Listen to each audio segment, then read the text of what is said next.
नाजरीन, आप देख रहे हैं STN साडा टीवी नेटवर्क और मुझे कहते हैं दिलावेज। तो जनाब आज मैं यहाँ पर आया हूँ सहीवाल में मौजूद हूँ। आज मैं एक कॉलेज में आया हूँ और कहते हैं कि लोग सारे कॉमन होते हैं लेकिन सेंस किसी किसी में होती है। Common sense is not very common. आज मैं यहाँ पर सहीवाल में आया हूँ, एक पंजाब ग्रुप ऑफ कॉलेज में यहाँ पर मौजूद हूँ। आज मैं स्टूडेंट से मिलूंगा और देखूंगा कि यहाँ के जो स्टूडेंट हैं अपनी कॉमन सेंस, अपने दिमाग का किस हद तक इस्तेमाल करते हैं। तो स्टूडेंट से मिलेंगे, यहाँ के स्टाफ के लोगों से मिलेंगे। आए चलते हैं और उनसे मिलते हैं। मोहम्मद नूरेज़, तजावल अब्बास, सलहा बिंत, हमाद फरियाद, हबील हुसैन। कॉमन सेंस है आपने? जी बिल्कुल। अच्छा, मुझे आपने ये बताना है कि दो ऊँट हैं जी, एक का मुंह दाएं तरफ है, दूसरे का मुंह बाईं तरफ है, ठीक है, और दरमियान में उनके घास पड़ी है। तो घास वो कैसे खाएंगे?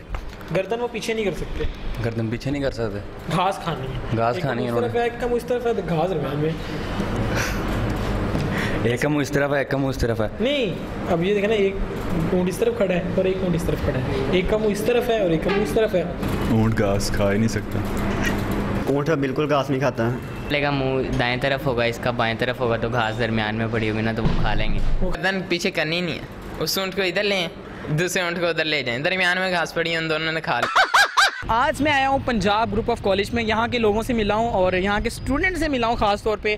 और स्टूडेंट की कॉमन सेंस देखिए, स्टूडेंट ने कई हद तक अपनी कॉमन सेंस इस्तेमाल किया, लेकिन बहुत सारे स्टूडेंट्स ऐसे भी मिले हैं जिन्होंने अपनी ही रॉकेट साइंस इस्तेमाल किया। खैर, आज का जो मेरा तीसरा सवाल मेरा ये था कि एक मन लोहा एक मन रुई, दोनों में सबसे ज़्यादा वज़नी क्या है? एक मन लोहा एक मन रुई, दोनों में सबसे ज़्यादा वज़नी क्या है? सिंपल सी बात है, दोनों का वज़न इक्वल है, बराबर है, वो बराबर रहेंगे। किसी ने कहा कि लोहे का वज़न ज़्यादा है, किसी ने कहा रुई का वज़न ज़्यादा है। रुई में पानी डाल दें, लोहे का वज़न भी बराबर हो जाएगा, रुई का भी बराबर हो जाएगा। खैर, अपनी अपनी रॉकेट साइंस इस्तेमाल की। इसी के साथ मुझे दें इजाज़त। इंशाल्लाह एक नए प्रोग्राम के साथ आप लोगों का साथ देने आऊँगा। तब तक के लिए अपना बहुत सारा ख्याल रखिएगा और मुझे दीजिएगा इजाज़त। अल्लाह निगहबान।